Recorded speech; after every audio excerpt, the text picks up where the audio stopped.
It really is you, my boy. I have searched for you everywhere. This cannot be happening. The room went silent the moment the old woman raised the photograph. Not the polite silence of confusion. The dangerous kind. The kind that made people stop chewing, stop smiling, stop pretending. My engagement party had been loud only seconds earlier. Crystal glasses clinked. My future father-in-law was giving another speech. Someone was laughing near the stage. Then the old woman stepped through the ballroom doors. Now everyone was staring, including me. Her hands trembled as she held up a faded photograph. "My son," she said. Her voice cracked. "My son is here." The microphone squealed with feedback. No one moved. My fiancée, Olivia, standing beside me in her white dress, frowned. Several guests exchanged uncomfortable looks. The woman slowly turned. Then she pointed directly at the man beside me. At me. Tears rolled down her wrinkled face. "That's my son." The ballroom exploded. "What? Who is she? Is this some kind of joke?" Olivia grabbed my arm. "What is happening?" I didn't answer. Because I couldn't. Not immediately. The photograph in the woman's hand felt like a bullet aimed at a life I had spent 32 years building. And the worst part? For one terrifying second, I thought she might be telling the truth. The woman looked exhausted. Her coat was old. Her shoes were worn. Not the appearance of someone trying to scam wealthy people. She looked like someone who had spent years searching for something. Or someone. Security approached immediately. "Ma'am, you need to leave." "No." She tightened her grip on the photograph. I finally found him. My future mother-in-law stood up. Her face had gone pale. "This is ridiculous." The woman ignored her. Her eyes remained fixed on me. The room felt smaller with every passing second. I swallowed. "Show me the photograph." Security hesitated. The woman stepped forward and handed it to me. The image was old, at least 30 years. A young woman sat on a wooden chair. A baby rested in her arms. The photograph had faded badly, but one detail remained visible. A birthmark. A small crescent-shaped mark near the infant's neck. My hand froze. The same mark sat beneath my left collarbone. A mark I had carried my entire life. Olivia noticed immediately. Her grip on my arm tightened. "Daniel." I said nothing. The old woman began crying harder. I knew it. Nobody spoke. The silence became unbearable. Then my father stood. My son was adopted. Every head turned, including mine. He had never said those words publicly before. Not once. My father rarely discussed the adoption. Neither did my mother. The subject had always remained buried beneath decades of love and normal life. The old woman stared at him. "Then you know." My father's jaw tightened. "No." The answer came too quickly, too sharply. Something shifted inside me, a feeling I couldn't explain. For the first time in years, I saw fear in my father's eyes. Real fear. The engagement party never recovered. Guests gathered in small circles. Whispers spread. Phones appeared. Someone was probably recording already. Olivia's father demanded security remove the woman. I stopped him. "No." Everyone looked at me. The old woman looked shocked. Olivia looked even more shocked. "What are you doing?" she whispered. I stared at the photograph, at the birthmark, at the impossible coincidence. Then I looked at the woman. "What is your name?" "Margaret." "Why do you believe I'm your son?" She opened an old leather bag. Inside were documents, newspaper clippings, hospital records, letters, the kind of collection only a desperate person would carry. She spread everything across a nearby table. "I lost him 30 years ago." The room listened, even the people pretending not to. "He disappeared from the hospital." A murmur spread. Margaret continued. "The police investigated." She slid forward a newspaper clipping. "Missing infant. 3 days old. Search ongoing." My pulse quickened. Olivia leaned closer. Her expression slowly changed from irritation to concern. Margaret touched the clipping. I never stopped looking. Nobody interrupted, because everyone could hear the pain in her voice. Not performed pain, not dramatic pain. The kind that lives inside a person for decades. The kind that becomes part of their bones. She looked at me. Every birthday, tears ran down her face. Every Christmas, she struggled to continue. Every year, something twisted inside my chest. I glanced toward my parents. My mother looked sick. My father looked angry. Neither reaction felt normal. Neither reaction helped. The rest of the evening became an interrogation. Questions came from every direction. When was I adopted? Where? What agency? What records existed? Who handled the paperwork? I realized something uncomfortable. I knew surprisingly little. My parents had always answered questions vaguely. I had never pushed. Because I trusted them. Why wouldn't I? They raised me, loved me, supported me. Yet as the hours passed, small gaps in the story became visible. Tiny inconsistencies. Things I had ignored before. Margaret remained calm. She never demanded money. Never asked for recognition. Never called herself my mother. Not once. Instead, she repeated one sentence. I only want the truth. That sentence disturbed me more than anything else. Because liars usually wanted something. Truth wasn't usually their first request. Olivia sat beside me. Her hand rested over mine. What are you thinking? I looked around the ballroom. At the unfinished celebration. At the flowers. At the engagement banners. At the future that had felt certain only hours earlier. Then I looked at my parents. They were whispering urgently. My father kept glancing toward Margaret. Not with anger. With anxiety. And suddenly, I realized something. The question was no longer whether Margaret was telling the truth. The question was why my parents seemed terrified of finding out. Near midnight, most guests left.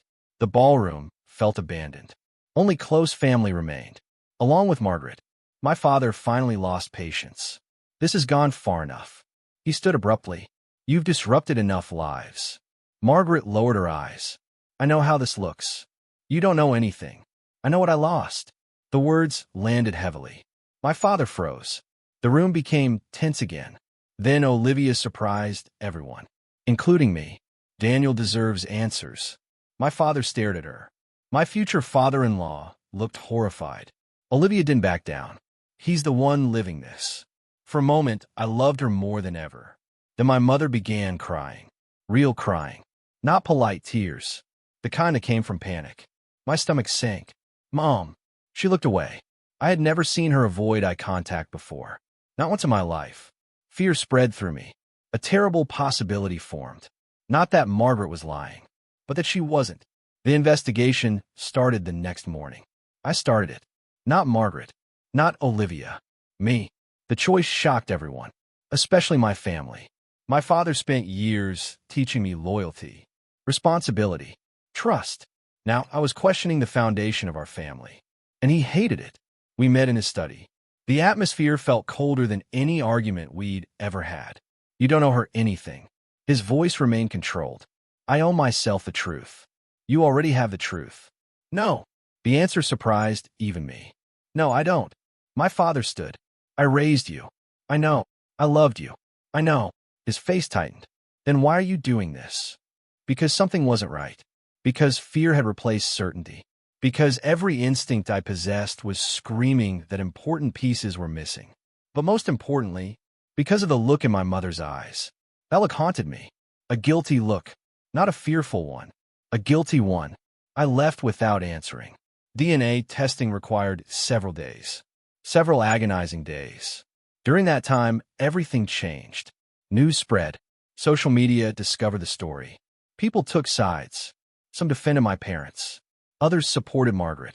Strangers debated my life online. I hated all of it, but I couldn't stop what had already begun. Meanwhile, Margaret stayed at a modest motel. She refused financial help, refused interviews, refused attention. Another detail that bothered me. Scammers chased attention. Margaret avoided it. The more I watched her, the harder it became to dismiss her. Then another discovery emerged. One that changed everything. A retired nurse contacted me. She remembered the hospital. She remembered the missing baby. And she remembered something else. A wealthy couple asking unusual questions around the same time. When I heard that, the room seemed to tilt. Because my parents had been wealthy back then. Very wealthy. I sat alone in my apartment for nearly an hour afterward, staring at nothing, trying to make sense of possibilities I never wanted to consider. If the nurse was mistaken, everything could still be explained. If she wasn't, I didn't know who I was anymore. That night Olivia visited. She found me sitting in darkness. Neither of us spoke immediately. Eventually, she sat beside me. Are you afraid? I laughed quietly. Terrified. She nodded. Me too. The honesty helped. For several minutes, we simply sat there. No speeches. No dramatic declarations. Just silence. Then she asked the question nobody else dared ask. If Margaret is your mother. She hesitated. What happens next? I didn't know. Would I stop loving my parents? No. Could I forgive them if they had stolen a child? I didn't know. That uncertainty frightened me most. Olivia squeezed my hand. Whatever happens, don't let other people decide who you are. I looked at her. She looked tired, worried, but steady. A part of me felt grateful. Another part wondered whether our engagement could survive this. Everything suddenly felt fragile. Even love. The DNA results arrived 2 days later. Everyone gathered. My parents, Margaret, Olivia, lawyers, even a private investigator. The conference room felt suffocating. The envelope sat on the table, untouched. No one wanted to be the first person to open it. I finally reached forward. My hand felt strangely calm, almost detached, as if the result belonged to someone else. I opened the report. Read the first line, then the second. The room waited. Nobody breathed. My vision blurred for a moment. I looked up, at Margaret, at my parents, at the life before, at the life after, and for the first time, I understood why truth frightened people. Because once spoken, it could never be returned. I placed the report on the table. Then I made a decision that silenced the entire room and changed everything. Because instead of reading the result aloud, I turned to my parents and said quietly, before anyone sees this, I want to hear your version of the story. My mother's face lost all color. My father slowly sat down. And in that moment, I knew whatever was inside that envelope. They already knew it too. The people who demand loyalty before truth are often afraid of what truth might reveal. No one moved after I spoke. The DNA report remained on the table between us, unopened by anyone except me. The silence stretched. My mother stared at the envelope as though it might explode. My father looked at me, not angry, not disappointed, something worse, defeated. For the first time in my life, he looked like a man who had run out of places to hide. I asked a question. My voice sounded calm, far calmer than I felt. I want your version. Margaret sat motionless across the table. She wasn't crying anymore. She wasn't demanding answers. She simply waited. 30 years of waiting had apparently taught her patience. My father rubbed his face. The gesture aged him instantly. Daniel, no. I shook my head. You've had 32 years. The words landed harder than I intended. My mother flinched. I immediately regretted it. No matter what happened next, these were still the people who had raised me. Still the people who stayed awake when I was sick. Still the people who attended every school event. Still the people I called mom and dad. That was the cruel part. Truth didn't erase love. It complicated it. My father finally spoke. We couldn't have children. Nobody interrupted. His eyes remained fixed on the table. We tried for years. My mother lowered her head. I know, I said quietly. I had heard that much before. Family friends had mentioned fertility treatments years ago. The subject always ended there. Apparently, that wasn't where the story ended. My father's voice became rough. After the fourth failed treatment, your mother stopped getting out of bed. My chest tightened. I glanced at her. Tears were already running down her face. She stopped eating. He swallowed. Stopped talking. The room remained silent. My wife was disappearing. He looked toward me. I thought I was losing her. I wanted to remain angry. I really did. But pain recognized pain. And what I saw in front of me wasn't manipulation. It was old grief, still bleeding after 3 decades. What happened next? The question came from Olivia. My father closed his eyes briefly, then opened them, and everything changed. We met a woman. Margaret froze. The temperature in the room seemed to drop. A nurse. My father's voice became distant. She worked at St. Mary's Hospital, the retired nurse. The same hospital, the same period. My stomach turned. My father continued. She knew about our situation. My hands clenched, and she offered a solution. Nobody spoke, because everyone already knew where the story was going. We simply didn't want to hear it. What solution? I asked. My father laughed once. A broken sound, the kind that destroys lives. My mother began sobbing openly. He didn't stop. She told us there was a baby. Margaret's hand flew to her mouth. My pulse hammered. She said the mother was young. His voice cracked. Alone. Margaret shut her eyes. The room felt suffocating. She told us nobody would miss him. The sentence shattered whatever hope remained. Silence. Heavy. Unbearable. I couldn't breathe. Not properly. Not after hearing that. No. Margaret whispered. No. The words sounded less like denial and more like pain. My father didn't look at her. Perhaps he couldn't. We were desperate. His hands trembled. That doesn't excuse anything. The admission shocked me. I had expected excuses. Defensiveness. Anger. Instead, I saw something else. A man carrying 30 years of guilt. I knew it was wrong. He looked at me. I knew it every second. Then he looked away. But I convinced myself that loving you would somehow make it right. The room remained silent. Because there was no response to a statement like that. Love didn't erase theft. But neither did theft erase love. The contradiction sat between us like a wound. My mother finally spoke. Her voice barely audible. I wanted a baby. Fresh tears rolled down her cheeks. I didn't want to steal one. Nobody answered. I told myself he was abandoned. She covered her face. I told myself so many lies. The room felt smaller. The walls seemed closer. The air heavier. Because this wasn't a story about monsters. It would have been easier if it were. Instead, it was a story about ordinary people making unforgivable choices. Those stories hurt more. I finally looked at the DNA report again. My hand moved automatically, almost mechanically. The paper felt heavier than it should have. I read the conclusion aloud. 99.98% probability. Margaret started crying. My mother started crying harder. Nobody celebrated. Nobody smiled. Because there were no winners here. Only survivors. And victims. And people who were somehow both. I folded the report. Then placed it back on the table. Margaret stared at me. Not greedily. Not possessively. Carefully. As though she feared I might disappear if she moved too quickly. The realization broke something inside me. 30 years. 30 years of searching. 30 years of birthdays missed. 30 years of wondering. No human being should carry that kind of absence. Yet she had. Because of choices made long before I understood what choices were. The lawyers started talking. I barely heard them. Words like liability, criminal exposure, civil claims, statute limitations, evidence, investigation. The conversation sounded distant, meaningless, because the real damage had already happened. No court could return 30 years. No settlement could restore lost childhood memories. No judgment could recreate a mother watching her son grow up. The losses were too large, too permanent. Margaret suddenly stood. Everyone looked at her. She slowly approached me. My father tensed. Old instincts. Protective instincts. I noticed. So did Margaret.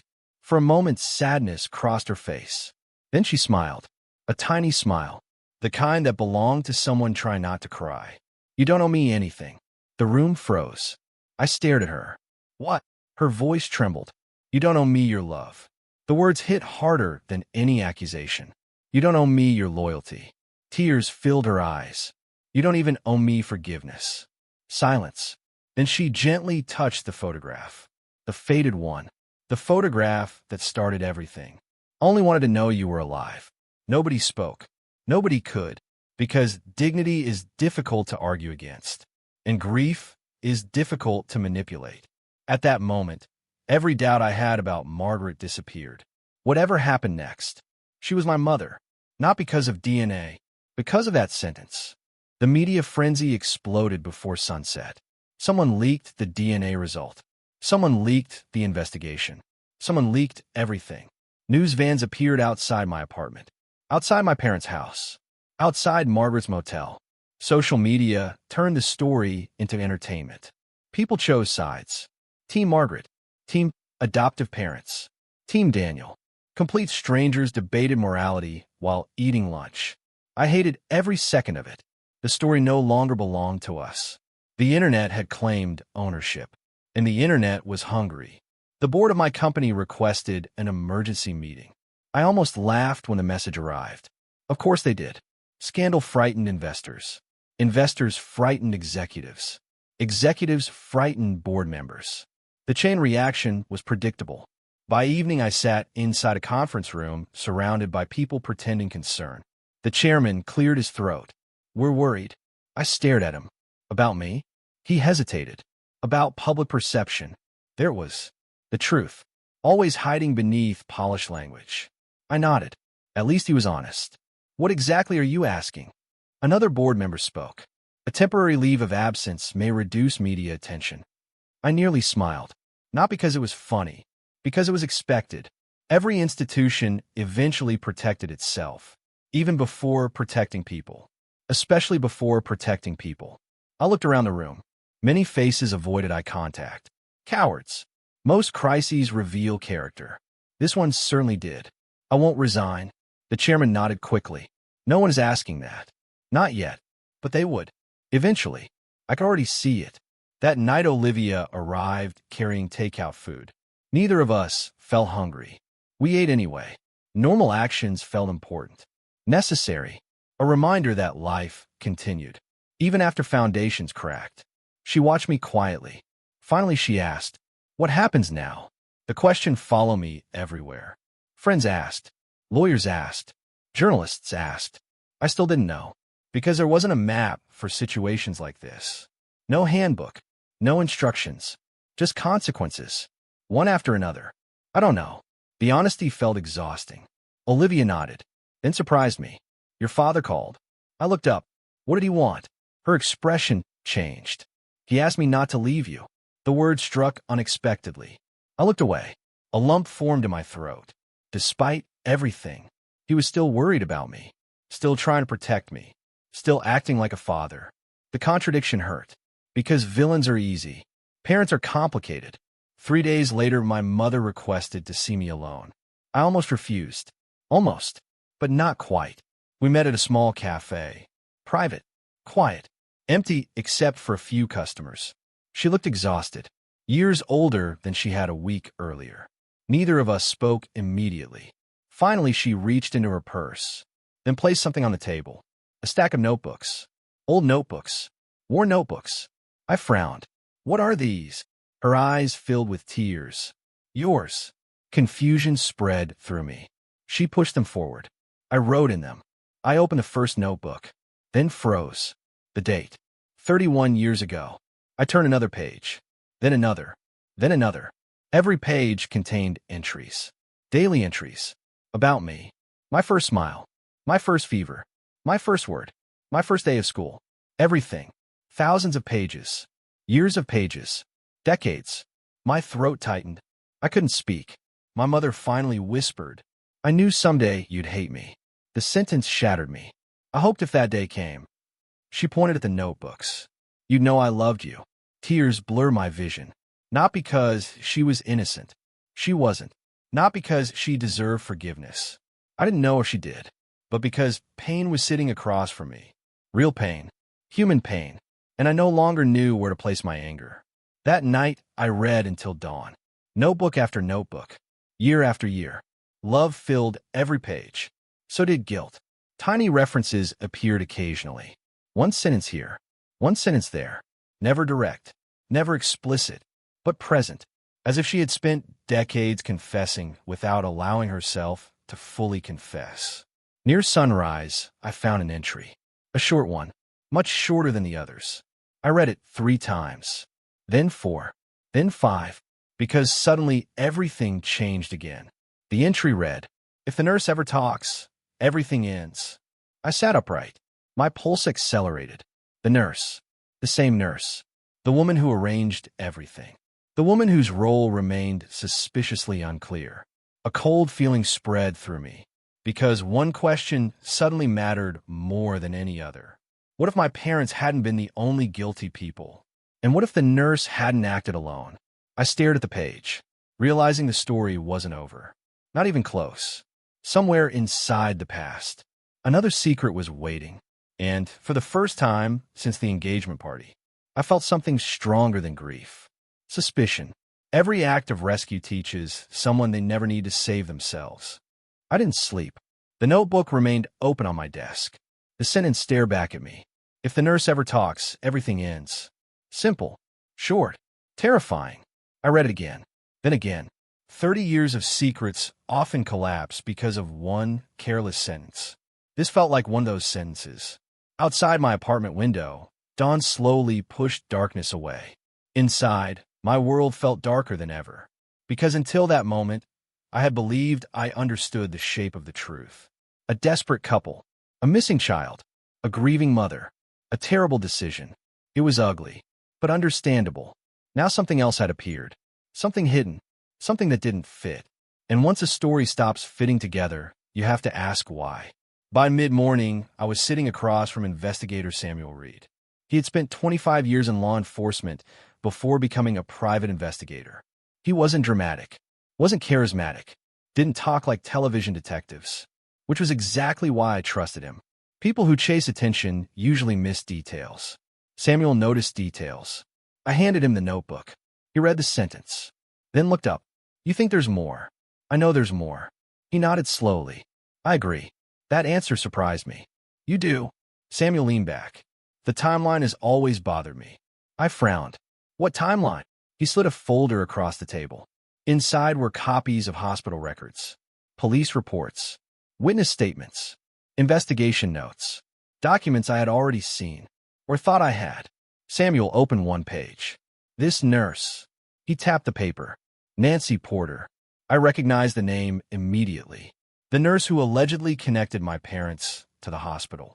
The nurse who disappeared shortly after the investigation. The nurse nobody had located. Samuel tapped another page. She quit 3 weeks after the kidnapping. My stomach tightened. Then, moved away. Where? No one knows. The answer landed heavily. 30 years. No trace. No interviews. No statements. Nothing.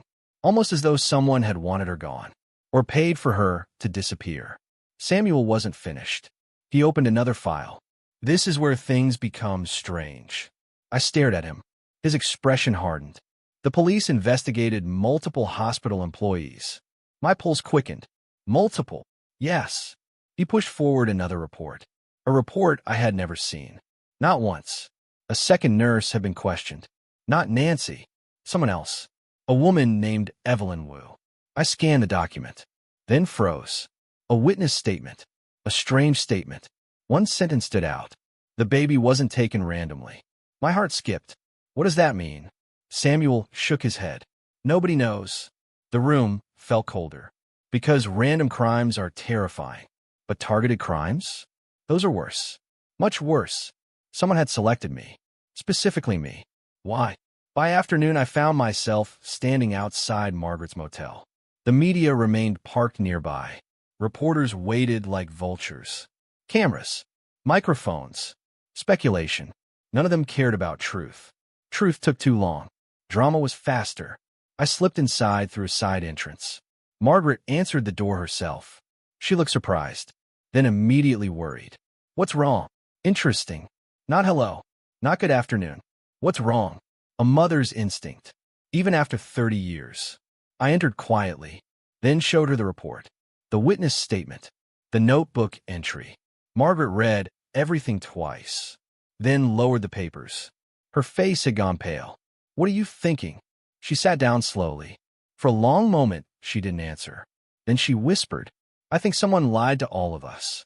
The sentence stayed with me, because she didn't say my parents lied. She didn't say the nurse lied. She said someone, as though she suspected a bigger story, a deeper one. I sat opposite her. Did you have enemies? She looked genuinely confused. I was 21. She laughed sadly. I worked at a bookstore. The answer made sense. No wealthy rivals. No inheritance disputes. No criminal connections. Nothing. Then why had I been targeted? Margaret suddenly stood. She walked toward an old suitcase. Opened it. Removed a small box. The box looked ancient. Carefully preserved. Almost sacred. She placed it on the table. I never showed this to anyone. I frowned. Why? Because it hurt. The answer was immediate. Honest. She opened the box. Inside were letters. Photographs. hospital bracelets, memories preserved in paper form. Then she removed a single photograph, one I had never seen before. My breath caught. It showed Margaret inside a hospital room, holding me, smiling. A young man stood beside her, his arm around her shoulder. I stared, then looked up. Who is that? Margaret's expression changed. Pain crossed her face. Old pain. The dangerous kind. The man who was supposed to be your father. The room went silent. I studied the photograph again. The man looked familiar. Not because I knew him, because something about his face triggered recognition. A faint feeling, a distant memory, or perhaps imagination. Margaret noticed. You see it too. What? The resemblance. My stomach dropped. Because she was right. There was a resemblance. Not dramatic, not obvious, but enough. Enough to make me uncomfortable. Enough to create questions. What happened to him? Margaret lowered her eyes. He disappeared. I blinked. What? She nodded. 2 months before you were born. The room became very quiet. He left. I don't know. The answer sounded rehearsed, like something she had repeated for decades. He said he was handling something important. She swallowed. Then he never came back. A strange feeling settled inside me. Another missing person. Another disappearance. Another mystery connected to my birth. The coincidence felt impossible. Too many missing people. Too many secrets. Too many loose ends. Samuel would hate that. Good investigators hated coincidences. Because coincidences usually weren't coincidences. That evening, Samuel nearly jumped out of his chair when I showed him the photograph. Where did you get this? Margaret. His eyes narrowed. You said the father disappeared? I nodded. Samuel stared at the image. Then something changed. His expression sharpened, the way it always did when he noticed something important. What? He stood, walked toward a cabinet, opened a drawer, removed an old case file, then compared a photograph inside with Margaret's photograph. My heartbeat accelerated. What is it? Samuel slowly looked up. This man. He pointed at the young man beside Margaret. I waited. He wasn't just anybody. The room suddenly felt smaller. He worked at St. Mary's Hospital. For a moment, I couldn't speak. Then, what? Samuel nodded grimly. He was hospital security. Every nerve in my body tightened. Hospital security. The same hospital. The same period. The same disappearance. The same missing baby. The same nurse. The same investigation. The pieces were moving, and I didn't like the picture forming. Not one bit. The next few days became an obsession. Not because I wanted revenge. Not because I wanted justice. Not even because I wanted closure. I simply needed the truth. Without it, everything felt poisoned. Every memory. Every relationship. Every answer. I stopped attending company meetings. Stopped speaking to reporters. Stopped reading social media. Instead, I followed evidence. One document at a time. One witness at a time. One secret at a time. Meanwhile, something unexpected happened. The world began turning against my parents. Publicly. Relentlessly. News articles multiplied. Commentators attacked them. Former friends disappeared. Business partners became distant. Invitations stopped arriving. Phone calls stopped coming. Support vanished. I watched it happen. And for the first time in my life, I did nothing. Not because I hated them. Not because I wanted them punished. Because I was tired. For years I had solved problems. Protected people. Managed crises. This time I stepped aside. And consequences arrived on their own. My father noticed. Of course he did. He called repeatedly. I answered eventually. Neither of us mentioned the investigation. Neither of us mentioned Margaret. We talked about weather, traffic, work, meaningless things. Finally, he sighed. You aren't protecting us anymore. The statement wasn't angry, just sad. I stared out the window. No. Silence. Then, I suppose I taught you honesty. A bitter smile touched my face. You did. Another silence followed. Then he quietly said, maybe that's why this happened. The call ended shortly afterward, but the sentence remained. Maybe that's why this happened. Perhaps he was right. Perhaps parents eventually meet the values they teach, even when those values become inconvenient. 2 days later, Samuel called. Immediately, I knew something had happened. His voice sounded different, tighter, focused. We found Evelyn Wu. I sat upright. The second nurse, the witness, the woman who said I wasn't taken randomly. My pulse accelerated. Where? Retirement community. Is she willing to talk? Samuel paused, then answered, not willingly. That wasn't good. People hide for reasons. And after 30 years, reasons become habits. Still, we arranged a meeting. Because some doors only open when you knock long enough. The retirement community sat on the edge of the city. Quiet, clean, peaceful. The kind of place people choose when they want life to become smaller. Simpler. Evelyn Wu looked older than I expected. Age had bent her shoulders, but not her eyes. Her eyes remained sharp, careful, dangerously careful. She knew exactly why we were there. Before anyone spoke, before introductions, before explanations, she looked directly at me and said, "You shouldn't have found me." The words sent a chill down my spine. Samuel sat beside me, calm as ever. "We just want answers." Evelyn laughed. Not kindly. "You think answers help?" Then she looked at me again, longer this time, studying my face, my eyes, my features, almost like she was seeing a ghost. Then her expression changed. Fear. Real fear. The kind impossible to fake. Suddenly she stood, fast enough to surprise everyone. "You need to leave." Samuel frowned. "Mrs. Wu, you need to leave." Her voice shook. I stepped forward. "Why?" She stared directly at me and spoke the sentence that changed everything. The sentence that shattered every assumption I still had left. "You were never the intended target." Silence. Absolute silence. My heartbeat thundered in my ears. "What did you say?" Evelyn's hands trembled. "You weren't the baby they wanted." The room stopped breathing. For several seconds, nobody moved. Nobody spoke. Then I asked the only question that mattered. "If they didn't want me?" My voice sounded distant, almost unfamiliar. "Then who did they want?" Evelyn closed her eyes. And for the first time in 30 years, she finally decided to tell the truth. Sometimes the hardest thing to do is nothing. Evelyn Wu kept her eyes closed for several seconds. The room was silent except for the faint hum of an air conditioner somewhere down the hallway. No one rushed her. No one interrupted. 30 years of silence deserved a moment before breaking. When she finally opened her eyes again, they looked tired. Not the tiredness of age. The tiredness of carrying something for too long. "You weren't the baby they wanted." The sentence still hung in the air. Heavy. Unavoidable. I stared at her. Samuel sat motionless beside me. "Then who was?" Evelyn looked away. Toward the window.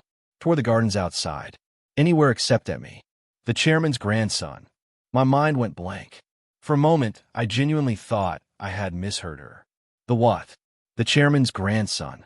Her voice barely rose above a whisper. "The hospital chairman." I felt my pulse hammering in my ears. This wasn't the answer I expected. Not even close. Samuel leaned forward. "Explain." Evelyn nodded slowly, then began. 32 years earlier, St. Mary's Hospital wasn't merely a hospital. It was an empire. The chairman, Victor Langford, controlled multiple medical facilities, charitable foundations, and investment groups. His influence reached everywhere. Politics, business, law enforcement, media, the kind of power that rarely appeared on television but quietly shaped everything behind the scenes. His only son had recently become a father. The newborn child represented the future of the family dynasty. Then something happened, something few people knew about. The baby developed a severe medical condition shortly after birth. A rare one, complicated, potentially fatal. The family panicked. According to Evelyn, several powerful people began looking for desperate solutions. Experimental treatments, specialists, unethical opportunities. Anything, everything. Samuel's expression darkened. "You're saying someone planned to kidnap a child?" Evelyn swallowed. Not exactly. Not exactly." The words made my skin crawl. Because terrible stories often begin with people trying to soften terrible actions. "What happened?" Evelyn looked directly at me. The plan changed. The original target was never me, nor was it random. The hospital chairman's family had become involved in a private dispute. Money, inheritance, control. The details remained murky. But according to Evelyn, somebody inside that struggle wanted leverage. A child represented leverage. The grandson represented leverage. A kidnapping would create power, pressure, negotiation, control. Then the situation spiraled. Fast, chaotic, dangerous. People began acting independently. Rumors spread among hospital staff. Fear spread faster. Evelyn looked down at her hands. Nancy got involved. The nurse. Everything kept leading back to the nurse. Ow, Samuel asked. Evelyn's expression hardened. Nancy liked money. A simple answer. Usually the correct one. Nancy heard rumors. She paused. Then she realized something. What? Evelyn looked directly at me. Nobody knew what the chairman's grandson looked like. The room fell silent. I suddenly understood. Or thought I did. Then wished I didn't. Hospitals are chaotic places. Especially large ones. Families move between rooms. Staff change shifts. Visitors come and go. Babies are transferred. Records are handled by multiple people. According to Evelyn, Nancy realized something horrifying. In the confusion, another infant could potentially be taken, and the blame would initially fall elsewhere. On the larger conspiracy, on the rumors, on the chaos, on anyone except her. Samuel slowly exhaled.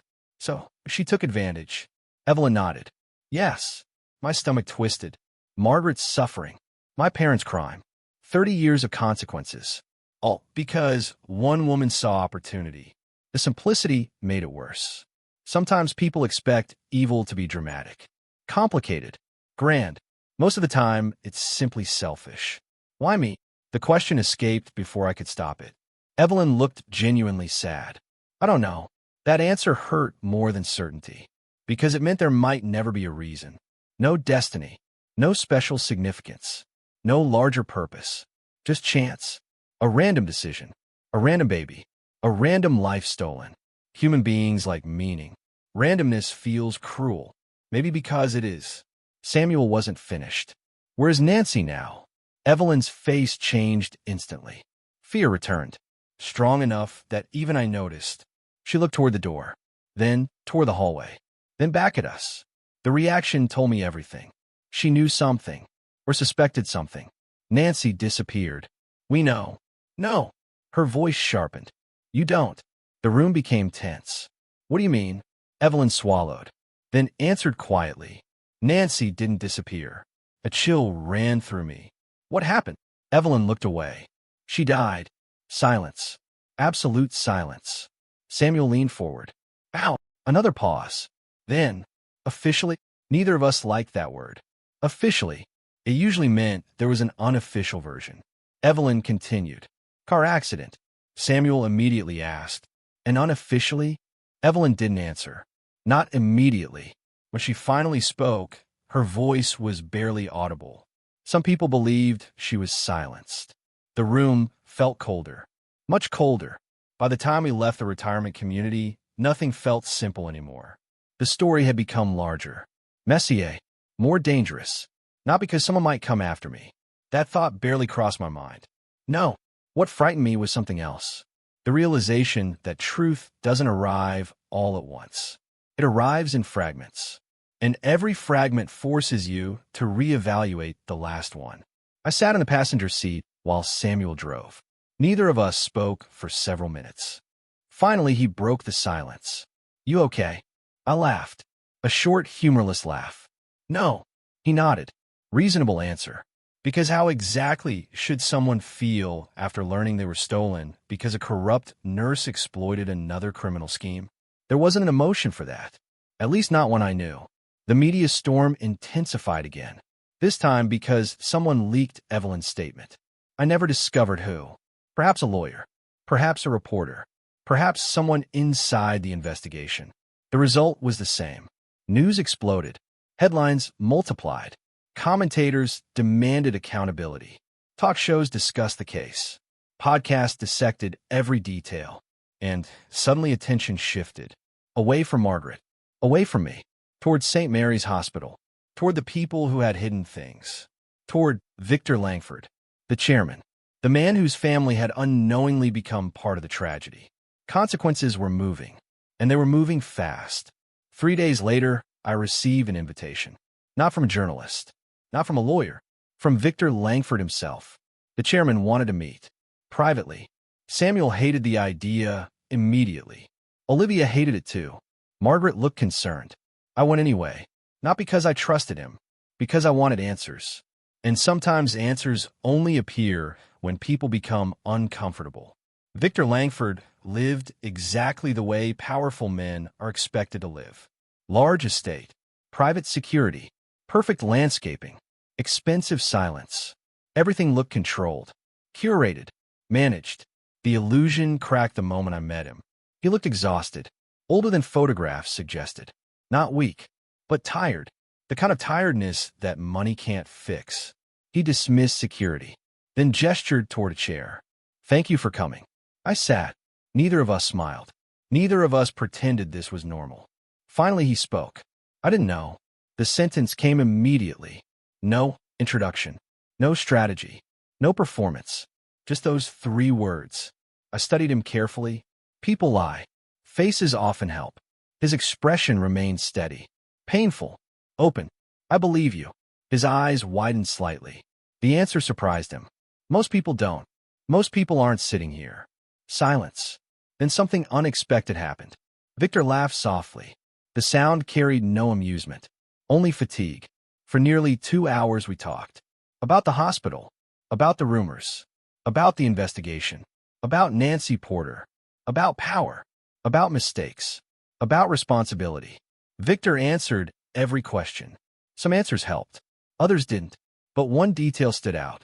One detail changed everything. Toward the end of the meeting, Victor opened a drawer, then removed a folder. Old documents, old photographs, old reports. He handed them to me. I flipped through them, then froze. A photograph, a familiar face. Nancy Porter, standing beside another person. A man. The moment I saw him, my heartbeat accelerated, because I recognized him. Not personally, from somewhere else, somewhere recent. I stared, then looked again. And suddenly realization hit. Hard. The man wasn't connected to the hospital. He wasn't connected to Victor. He wasn't connected to Margaret. He was connected to my father. Very connected. The photograph showed Nancy Porter standing beside a younger version of Richard Hale. My father. The date stamped on the back made everything worse. The photograph had been taken almost 6 months before my disappearance. 6 months. Not days. Not weeks. Months. I stared at the image, then at Victor, then back at the image. A cold sensation spread through my chest, because my father had always claimed Nancy was a stranger, someone he met through circumstance, someone connected to opportunity, someone who appeared after years of infertility. But this photograph suggested something entirely different. A prior relationship, a connection, possibly a plan. The room suddenly felt smaller. Victor watched my reaction carefully. You didn't know. It wasn't a question. I slowly shook my head. No. Victor looked grim. We found that photograph in old financial records. Financial records. I stared at him. What kind of financial records? Victor hesitated, then answered. The kind involving payments. The blood drained from my face. That evening I sat alone in my apartment. The photograph lay on the table. The room remained dark. I hadn't turned on the lights, hadn't eaten, hadn't spoken. My mind replayed the same question endlessly. What if my father lied again? Not about raising me, not about loving me, about how it happened. Because there is a difference between accepting an opportunity and creating one. A massive difference. One is weakness, the other is intent. I stared at the photograph, at the smiling younger version of my father, at Nancy Porter standing beside him, at the date, at the implications. Then my phone rang. Samuel. The moment I answered, I knew something was wrong. His voice sounded sharp, urgent, focused. We have a problem. My stomach tightened. What happened? Silence. Then, Evelyn Wu is dead. The room stopped spinning. Everything stopped. My thoughts, my breathing, my heartbeat. For several seconds I couldn't speak. Finally. What? Samuel's voice became grim. Police are calling it natural causes. Natural causes. The words felt familiar. Too familiar. A witness speaks. A witness dies. Another witness speaks. Another witness dies. Coincidence suddenly felt impossible. And for the first time since this entire nightmare began, I realized someone's downfall was no longer merely possible. It was inevitable. Because people can hide mistakes. They can hide crimes. They can even hide truth. But eventually, they make the mistake of trying to hide too much. Truth does not create damage. It reveals where damage already exists. Evelyn Wu's death changed the investigation. Not legally, not officially. The police released a statement. Doctors signed paperwork. Reporters repeated the same phrases. Age, medical history, natural causes. Case closed. But nobody who had been involved in the story believed it was that simple. Not Samuel, not Victor Langford, not Margaret, and certainly not me. Because timing has a way of exposing lies. A witness remains silent for 30 years. She finally speaks. Then she dies days later. People can call that coincidence. I couldn't. The problem was that suspicion wasn't evidence. And evidence was becoming increasingly difficult to find. Most of the people involved were old, retired, missing, or dead. The truth existed somewhere. But every path toward it seemed buried beneath decades of silence. For the first time since my engagement party, I felt exhausted. Not physically, emotionally. The difference matters. Physical exhaustion disappears with sleep. Emotional exhaustion follows you into dreams. 3 days after Evelyn's death, I visited my parents. Not because I wanted answers. Not this time. Because I wanted to see them. That realization surprised me. The investigation had consumed everything. Questions, evidence, witnesses, secrets. At some point, I had stopped seeing my parents as people. They had become part of the case, part of the puzzle, part of the truth.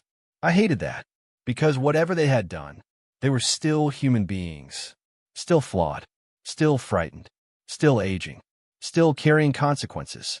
The house looked different when I arrived. Smaller, quieter. The same home where I learned to ride a bicycle. The same home where my mother sat awake beside me during childhood fevers. The same home where my father taught me how to drive. Memories remained stubborn. Truth didn't erase them. It never could. My father opened the door. He looked older, far older. Not because of time, because of pressure. Regret ages people faster than years. For several seconds, neither of us spoke. Then he stepped aside. Come in.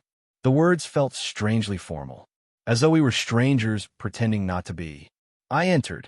The living room looked untouched. Photographs remained on shelves. Family vacations, birthdays, graduations, a lifetime of moments. I noticed something immediately. None of the photographs had been removed. Not one. My father followed my gaze. We thought about it. I looked at him. What? Taking them down. His voice sounded tired. We couldn't. The answer hurt more than I expected, because those photographs weren't lies. The circumstances surrounding them might have been, but the smiles weren't.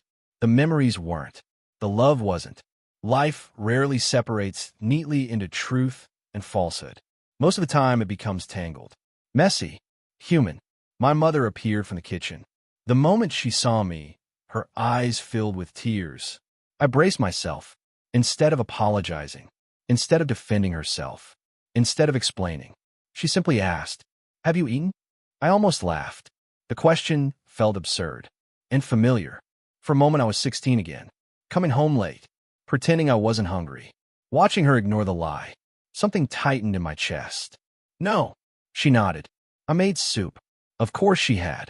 Mothers don't stop being mothers because the world falls apart. The realization made everything harder. Not easier. Harder. We ate together. For the first time since the truth emerged. No lawyers. No investigators. No reporters. No accusations. Just 3 people sitting around a dining table. The silence wasn't comfortable, but it wasn't hostile either. Eventually, my father spoke. You know what the worst part is? I looked up. He stared at his bowl. I used to tell myself, I saved you. The room became still. My mother stopped eating. My father continued. I repeated it so many times that I started believing it. His voice cracked slightly. Then Margaret appeared. He laughed softly, without humor, and suddenly I realized something. I waited. He looked at me. I wasn't the hero of the story. Nobody spoke, because some realizations arrived too late, and no response can change that. Before leaving, I showed him the photograph, the one Victor Langford had given me. The one showing him standing beside Nancy Porter months before my disappearance. His reaction was immediate. Shock. Real shock. Not practiced. Not controlled. Shock. He stared at the image, then looked at me, then back at the image. For several seconds he couldn't speak. Where did you get this? The question sounded genuine. I answered carefully. Victor Langford. My father's expression darkened. That photograph shouldn't exist. A strange sentence. Very strange. I noticed immediately. So you admit it's real? He closed his eyes. For a moment, he looked defeated. Then he nodded. Yes. Silence. Then, explain. The explanation wasn't what I expected.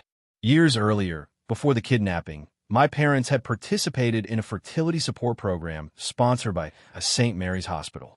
Several doctors, several nurses, several counselors. Nancy Porter worked there. That's how they met. Nothing criminal. Nothing secret. At least initially.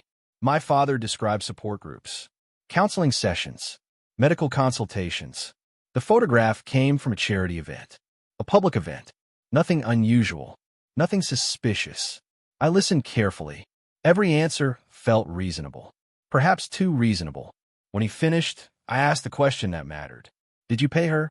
My father froze. The hesitation lasted less than a second. But I saw it. So did my mother. The room became very quiet. Finally he nodded. Yes. My pulse quickened. How much? His answer barely rose above a whisper. $50,000. My mother closed her eyes, as though hearing the number hurt. I understood why. Because $50,000 wasn't gratitude. It wasn't appreciation. It wasn't a gift. It was a transaction, and transactions create consequences. What did you think you were buying? The question escaped before I could stop it. My father stared at the table. For a long moment, he didn't answer. Then, hope. I laughed bitterly. The answer sounded ridiculous. Until I looked at him. Then it sounded tragic. Because he meant it. Every word. He had convinced himself that desperation justified shortcuts. That hope justified risk. That love justified compromise. People tell themselves incredible stories when they need something badly enough. Eventually they start believing them. When I left that evening, I expected anger, resentment, confusion. Instead, I felt something else. Sadness. Not for myself. For everyone. Margaret. My parents. Even a younger version of my father. The man who had crossed the line he could never uncross. Nobody escaped unharmed. Not really. Some wounds simply took longer to become visible. The next morning, I met Margaret for coffee. She listened quietly as I described the visit. When I finished, she stared out the window, lost in thought. Finally, she smiled. A small, sad smile. Your father loves you. The statement caught me off guard. I blinked. What? She nodded. He does. The simplicity frustrated me. That doesn't change anything. No. She stirred her coffee slowly. It doesn't.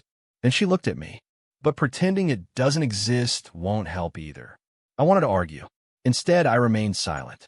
Because part of me knew she was right. Margaret understood something I was still learning. Truth and love are not opposites. Sometimes they exist together. Painfully. Awkwardly. But together. Over the following weeks, my life changed. Not dramatically. Gradually. Which is how real change usually happens. I stopped attending endless legal meetings. Stopped obsessing over old documents. Stopped reading every article. The investigation continued. Samuel kept working. Victor kept cooperating. But I stepped back. Not because I stopped caring. Because I finally understood something. The truth no longer needed me chasing it. It was already moving. Already surfacing. Already exposing people. Meanwhile, I needed to learn how to live. A surprisingly difficult task. I returned to work. Not immediately. Not completely. Slowly. The board members who had once suggested my removal suddenly became friendly again. Public sympathy had shifted. The narrative had changed. Now I was the victim. Now I was marketable. Now I was safe. The hypocrisy amused me. Instead of fighting them, instead of confronting them, I simply remembered. Memory is often enough. People reveal themselves eventually. You only need to pay attention. One afternoon, Olivia visited my office. The first thing she did was remove a stack of newspapers from my desk. Then she threw them into the trash. I stared. What are you doing? She crossed her arms. Saving you. I laughed. Genuinely laughed. For the first time in weeks. She smiled. There he is. That simple sentence affected me more than she realized. Because somewhere along the way, I had disappeared. Into investigations. Into scandals. Into questions. Now I was finding my way back. Not to who I had been. To someone new. Someone shaped by truth. Rather than protected from it. That evening I made a decision. A simple one. A symbolic one. But important. I invited Margaret to my apartment for dinner. Not a legal meeting. Not an interview. Not a discussion about the past. Dinner. Nothing more. Nothing less. When she arrived, she seemed nervous. More nervous than I was. Which felt impossible. Until I remembered. She wasn't meeting evidence. Or a case. Or a story. She was meeting her son. The reality hit both of us simultaneously. For several awkward minutes we discussed food. Weather. Traffic. Anything except the obvious. Then she laughed. A genuine laugh. And somehow that made everything easier. Not fixed. Not healed. Just easier. Sometimes that's enough. Near the end of the evening, she handed me a small box. I recognized it immediately. The same box containing memories she had preserved for decades. What's this? She smiled softly. Yours. I opened it carefully. Inside lay hospital bracelets. Photographs. Letters. Tiny pieces of a life interrupted. I looked up. What if I lose them? Her smile widened slightly. You won't. The confidence in her voice surprised me. Then I understood. She wasn't giving me objects. She was giving me trust. And trust always carries risk. That night, after she left, I sat alone holding the box. For the first time since the engagement party, I felt something resembling peace. Not happiness. Not closure. Just peace. A quiet understanding that life wasn't about winning anymore. It wasn't about proving who loved me more, or choosing sides, or rewriting history. It was about moving forward without denying the past. And for the first time, that felt possible. Peace begins when winning stops mattering.